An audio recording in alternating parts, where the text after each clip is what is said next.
Hello guys, good morning. Welcome to my channel and it's me again, ang inyong chismosong kaalda vlogger. So gusto ko munang magpasalamat sa inyong lahat sa mga walang sawang tumatangkilik, nanonood, sumusupport at sumusubaybay ng aking mga content dito sa aking YouTube channel.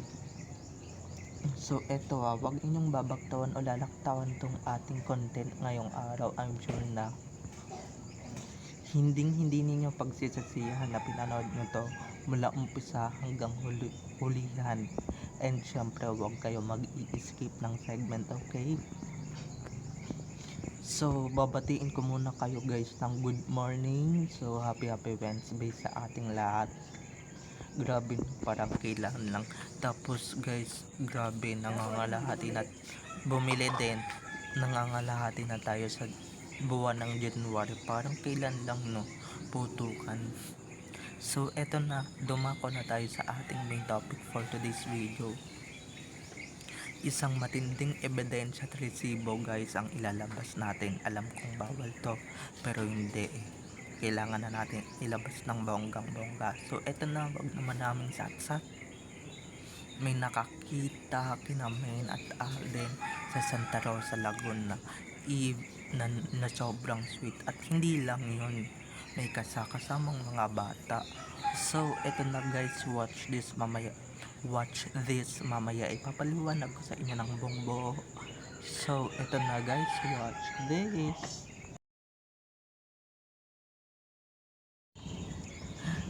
At kung nakita nyo na ngayong recaps, once again si Titi o sa mga admins, so maraming salamat dahil pinapaintulutan nyo kung ilabas ang mga katotohanan tungkol kina Main at Alden. And syempre sa mga supporters ko na hanggang ngayon na nandito pa rin sa aking tabi, maraming salamat. So ginagawa ko to guys para sa inyo. So bago tayo magkaiyakan dumako na tayo sa ating main topic for today's video. Like what I said earlier, eto nga, talagang masasyak kayo ng bonggang-bongga dahil dedire-diretsuhin ko na yung pagpapasabog ngayong January. Dahil guys, alam kong luma na ito or bago-bago lang ito, recently lang ito ha. Dahil ito nga, matinding pasabog talaga ito ng bonggang-bongga or pasabog ng taon. Kasi nga guys, ito mismong taga Santa Rosa na mismo yung nagsabi, kababayan ng mismong Alden or fan. Diba, may nakakita sa kanila na sobrang sweet or nasa Santa Rosa at sobrang sweet guys. Sobrang sweet. Siyempre naglalambingan, naglalampungan, diba, ganyan nag-aarotan. At eto pa guys, may nakita siyang mga kuting mga bata. Naku guys, lalo lang mahihilo yung mga kampo ng animales dito sa sinasabi ko.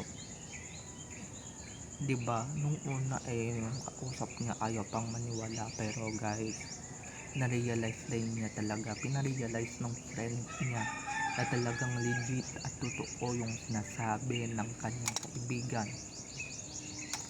Diba, yung kaibigan niya yun, hindi naman magsisinungaling yun dahil guys, taga Santa Rosa, dahil mga ka-ADN taga Santa Rosa din naman yung kaibigan nitong netizen na naglabas, no?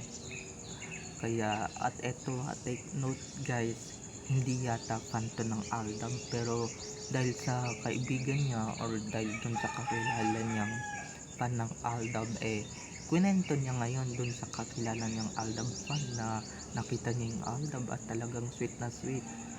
At syempre, wag nang maniwala dun sa mga sabi-sabi na ganito, ganito na si Alden, si Catherine Alden, diba? Wag na kayong maniniwala at wag na kayong magpapaniwala sa mga sabi-sabi, diba?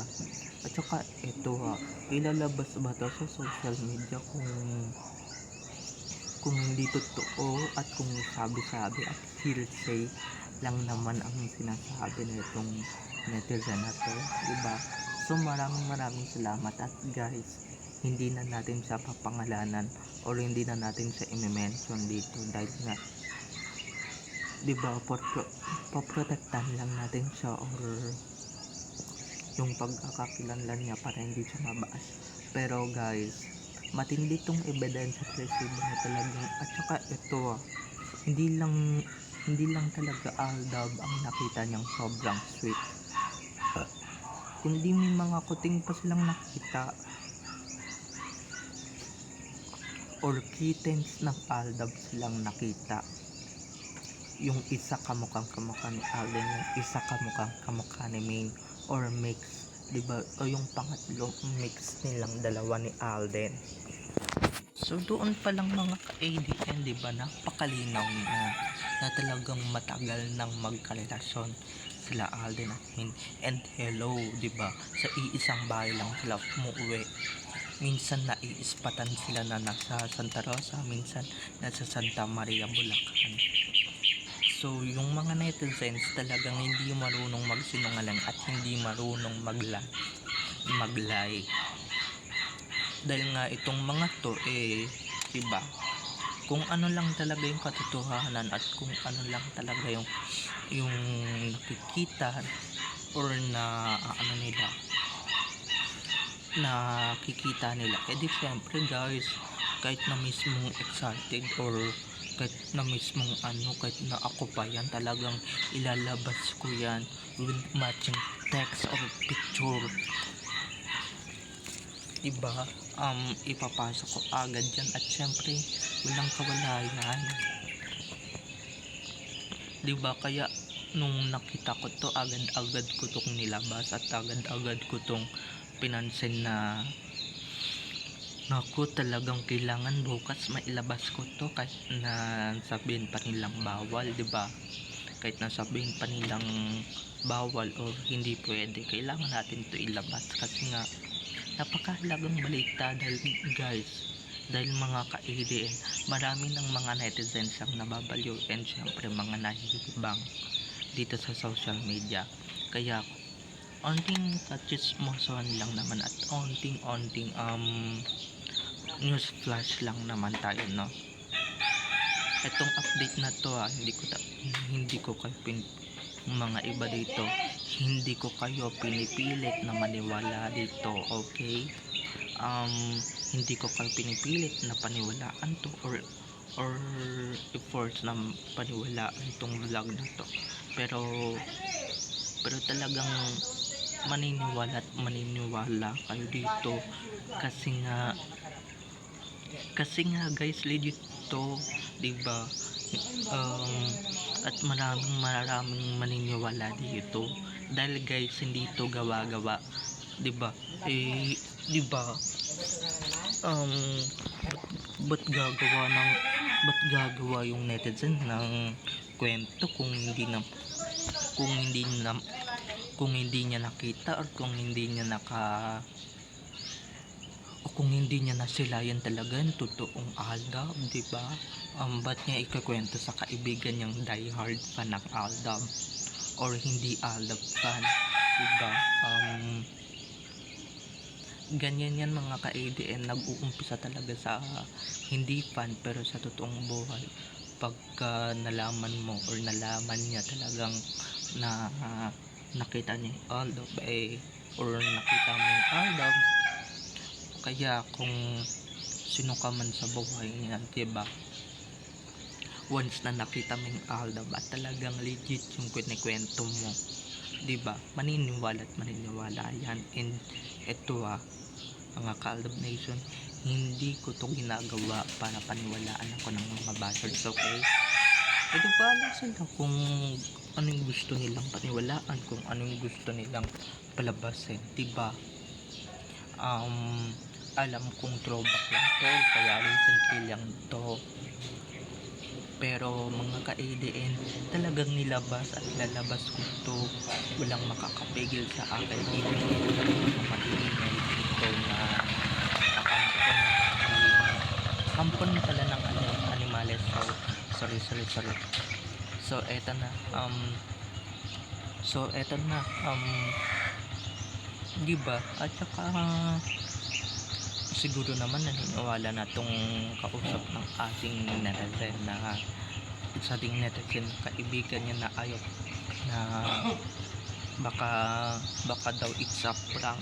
Talaga, ibabalita ba sa'yo, i-update ba sa'yo, sasabihin ba sa'yo ng kaibigan mo na isa kang diehard fan ng Aldab, tapos nakita niya yung Aldab, sinabi niya agad sa'yo, tapos sasabihin mo it's a prank, diba? Di sana hindi na, sana may it's a prank sa dulo, diba? So ayun na nga mga ka-Aldab Nation, maraming naniniwala dito at marami talagang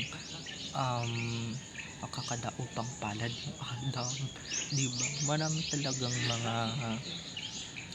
Marami talagang mga netizens talaga na hindi marunong magsinungaling, gaya na itong nag-update na to, gaya na itong naglabas ng issue na ito, diba? So eto, baka sabihin na naman nila issue na naman yan Mr. Enzo Scorso, diba? Issue na naman ito, wala akong pakialam kahit na i-issue nila to, basta ako mga ka-ADN, kung ano lang talaga yung nakakapag-usay sa akin, or kung ano talaga yung nakakapag sa akin, wala akong pakialam sa mga kampon ng animalis na yan, diba? Basta tayo tuloy-tuloy lang tayo dito. So eto na, mag-update pa tayo dahil nga masyado pang mahaba yung oras at gusto kong mahabaan siya sa ako para sapon na sapon. Makapunta naman tayo sa kittens, diba? Dahil yung kittens guys, yung even yung mga anak ni Allen at saka ni Ming nandun din sa Santa Rosa, diba? Andun din sa iisang lugar kung nasa saan yung mga magulang. Hindi lang yung mga magulang nakita ng ating netizens, kundi pati mga anak nila nakita na rin, diba? At sabi guys, ang gwapo ng batang lalaki at yung batang babae guys, talagang kamukhang kamukha ni Maine, diba?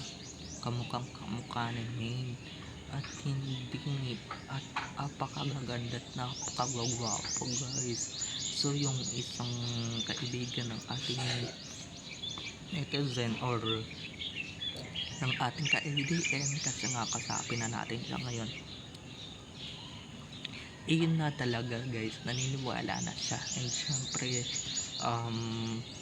sayang no, yung mga wala sa Santa Rosa, talagang hindi niyo makita, or I'm sure guys yung mga kapitbayan, yung mga kababayan ni Alden dyan sa Santa Rosa, Laguna, talagang nako, mapapatalon talaga kayo ng bonggang bongga dito sa update natin, and syempre dito sa